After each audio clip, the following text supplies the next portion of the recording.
Hello my friends, John LaRuffa here with another straight up solo. In this episode, we're going to take a look at the expansion for Mosaic. This is the Wars and Disasters expansion. I've had a couple of people ask me, did I find a way to play it with any solo rules or to make up my own? Well, I'm going to talk to you about that.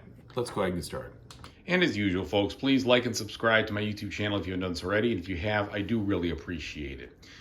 So this is the end of my first experience with the expansion. I finally had a chance to get it to the table, and I saw that much of the content was just not going to work.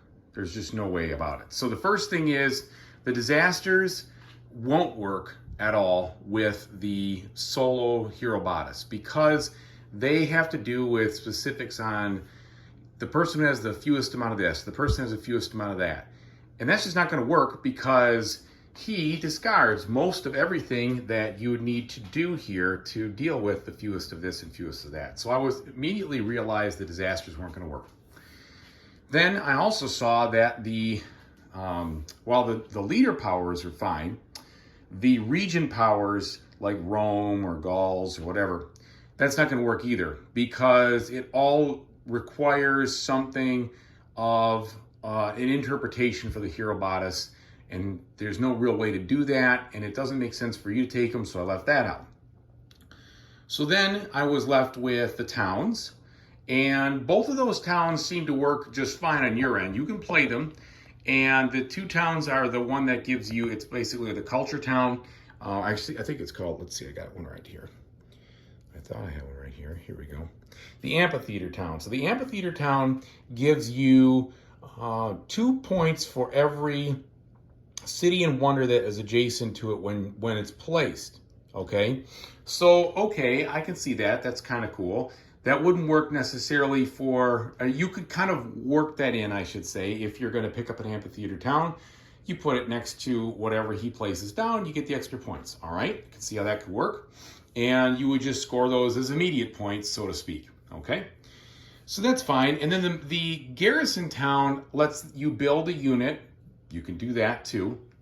And it lets you also put a city next to it, or sorry, another town next to it if you have another town that you want to put. So it's like it extends things, right? So there's one right here, and it means that I could put, another town right next to it as if this was a city. And that could be kind of interesting to kind of help you extend out there, maybe, because towns are free. And you could technically do that with the hero bodice, although it probably doesn't do a whole lot to add that to its arsenal, but whatever, it works. So then we come to the naval units. And what I tried to do with the naval units is I tried to say every time he pulls his military card, he's going to build a naval unit instead of one or the other of it won't be a cavalry or it won't be an infantry. And when he does that, he's still going to take the trade tiles. So I could see that working just fine. You just kind of make that little change there. No big issue. But where it falls apart is with these attack cards. Okay, so I tried to do this. I tried to say, all right, he does his usual military shenanigans at the end of the scoring or the beginning of the scoring phase. And then I tried to randomly select one of these and see if I could execute it. But because these have such specific conditions, it really just didn't fit with his strategy. So I ended up not really, I think I did the one that could work for the situation and made it happen. And then the rest of them, it didn't really go that far into it. Now I only ended up using one of them anyway in my game. So I kind of felt like it balanced out. But I'm not sure without some creative thinking how you're going to pull that off. Okay, and then you have the extra technology cards. And pretty much for those, I saw that those will be fine because he doesn't treat technology cards in the way you do. He just uses them for the symbols as far as the victory points, and that's it. So that's not a big deal. You can mix those in. So all in all, I think I covered everything here that you get.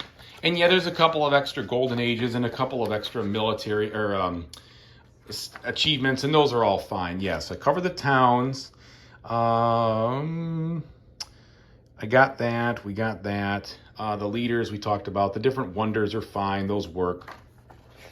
But it's really the big content is you really can't use the attack stuff, nor can you use the disasters very well. So what I tried to do then is say, well, maybe I will play against a challenging version of him, and I'll have maybe a little advantage. And I'm telling you right now, the challenging mode, I mean, he is very strong, very strong. Whereas I've had neck and neck victories or losses on the medium mode or the normal, the challenging was, he basically scored 100 points more than I did. So, you know, maybe you could play it with challenging mode or one of the tougher difficulties and give yourself all the advantages of the naval battle, and then see if that helps you balance it out. That's potentially one way to do things.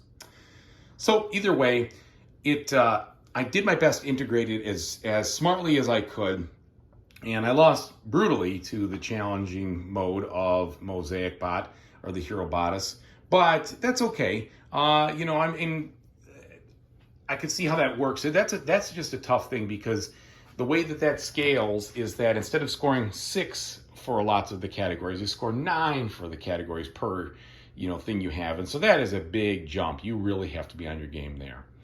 All right, so let me go ahead and tell you my thoughts on the expansion, my thoughts on how I feel about it, and how I thought it integrated with the game.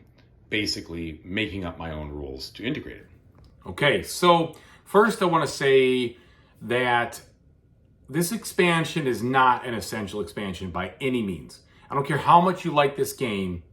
The things that it adds, I don't think are really worth the money from a solo standpoint. Now, they would be for multiplayer, but I don't think that they're worth it from a solo standpoint unless you can find this expansion for highly discounted, very cheap. You know, I'm thinking $15 or something. That's the only way I see this being worth it for solo, because I do like the new technology cards. They're interesting, they're fun, they add just more technologies, and I think I think about this game, the technology aspects and all the different things it does, I think that's probably my favorite part of the game. And so it enhanced that, gave it more, and I thought that was fun. Now, there's so many technology cards in the base game anyway, I do not feel like it's essential to add more, but it did add some more fun, some more variety, and I was fine with that. I do like the 2 different towns. Those are really cool because there's only 2 towns in the base game. And so having 2 more makes for some more interesting choices and interesting things coming up based on how the cards come out. And the garrison town helps you to kind of like, you know, add a little bit more military creep, which is good. You don't have to spend a whole turn doing that, and you do it without having to spend any money. And the amphitheater can get you some extra points, which is kind of cool. So I like that. The naval units were good in the fact that it's where you build them, you get to take 2 trade tokens that are available. I think that's cool. So there's some variety there. And I think that was easy to do, and it made sense, and it was a good thing, because sometimes those trade tokens are really just kind of inconveniently located in different places, and they're like, do I really want to spend time to get a city there? You know, so that's an alternative. So I like that. But what I didn't like is that there's basically no rules in this this expansion to adapt for solo. There's like none. There's nothing. Except on the back of the box, if I remember correctly, it said 1 through 6 players on the back of the box. And it definitely says, in order to play, this is a modular expansion, but you have to have the different towns in there, and you have to have the naval units. That's a must to put this expansion in. So, if you have to have those 2, I think it wouldn't have been unfair to have at least a little blurb someplace about how to handle that. And I feel like I know that David Turtsey did the solo bodice mode and everything else, and he wasn't, you know, Glenn Drover didn't. And it looks like from the rule book, it just says Glenn Drover on there. But come on. They could have done something to add a little bit of, this is how you should handle it. I do not like the fact that I was left to my own understanding to try to figure it out. I think that was chintzy. And you know what? I'm sorry, but I think I like Mosaic, okay? I enjoy the story, or it's not the story. I enjoy the game, but the whole situation of where they didn't have the solo unless you bought the Sphinx edition. So the normal edition didn't come with solo. The Sphinx edition did, and you couldn't even really kind of get it if you didn't get that. I thought that was ridiculous.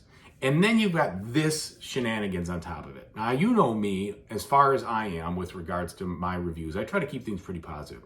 But this really chaps me, because both of these kinds of maneuvers seem like a bait and switch to the solo player. Oh yeah, 1 to 6. No rules for solo. Oh yeah, here's the base game. Does not include the solo expansion unless you get an upgraded version of the base game. I mean, come on. Now I know it's going backwards, but overall, I still like this game. I'm still going to play this game. I keep it in my collection because it's fun to bust out every now and then. But that just really seems like a kick in the pants that did not need to happen. A little bit more care to those who play solo, or take the 1 to 6 off the box. Just say 2 to 6.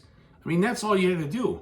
Now, I wouldn't have bought it because I would have said, okay, well, I don't have to make up my rules, or I'm not going to try to do that. I do not like making up my own rules for a solo thing. Unfortunately, I'm way too OCD to try to determine what kind of fringe cases and how to use it and how to play test it to make sure it makes sense. I just wing it here, and it was okay. It was fine. I mean, I told you how I did it, but I just think that was a little bit misleading, and I think that was kind of a pulled punch, and I don't like that at all. So I'm going to say, if you're a solo player, you better understand that this is what you're going to get in the box, and most of it is going to be the big portions with the disasters.